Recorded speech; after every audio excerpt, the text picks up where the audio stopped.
Le pouvoir des fables. À Monsieur de Barillon. La qualité d'ambassadeur peut-elle s'abaisser à des contes vulgaires? Vous puis-je offrir mes vers et leur grâce légère? S'ils osent quelquefois prendre un air de grandeur, seront-ils point traités par vous de téméraires? Vous avez bien d'autres affaires à démêler que les débats du lapin et de la belette. Lisez-les, ne les lisez pas, mais empêchez qu'on ne nous mette toute l'Europe sur les bras.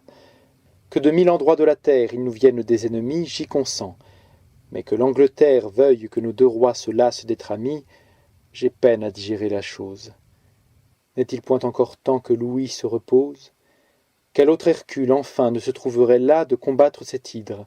Et faut-il qu'elle oppose une nouvelle tête aux efforts de son bras? Si votre esprit, plein de souplesse, par éloquence et par adresse, peut adoucir les cœurs et détourner ce coup, je vous sacrifierai 100 moutons. C'est beaucoup pour un habitant du Parnasse. Cependant, faites-moi la grâce de prendre en don ce peu d'encens. Prenez en gré mes vœux ardents, et le récit en vers qu'ici je vous dédie. Son sujet vous convient. Je n'en dirai pas plus sur les éloges que l'envie doit avouer qui vous sont dus, vous ne voulez pas qu'on appuie. Dans Athènes autrefois, peuple vain et léger, un orateur, voyant sa patrie en danger, courut à la tribune, et d'un art tyrannique, voulant forcer les cœurs dans une république, il parla fortement sur le commun salut. On ne l'écoutait pas. L'orateur recourut à ces figures violentes qui savent exciter les âmes les plus lentes. Il fit parler les morts, tonna, dit ce qu'il put, le vent emporta tout. Personne ne s'émut. L'animal aux têtes frivoles étant fait à ses traits ne daignait l'écouter, tous regardaient ailleurs. Il en vit s'arrêter à des combats d'enfants, et point à ses paroles. Que fit le harangueur? Il prit un autre tour. Cérès, commença-t-il, faisait voyage un jour avec l'anguille et l'hirondelle.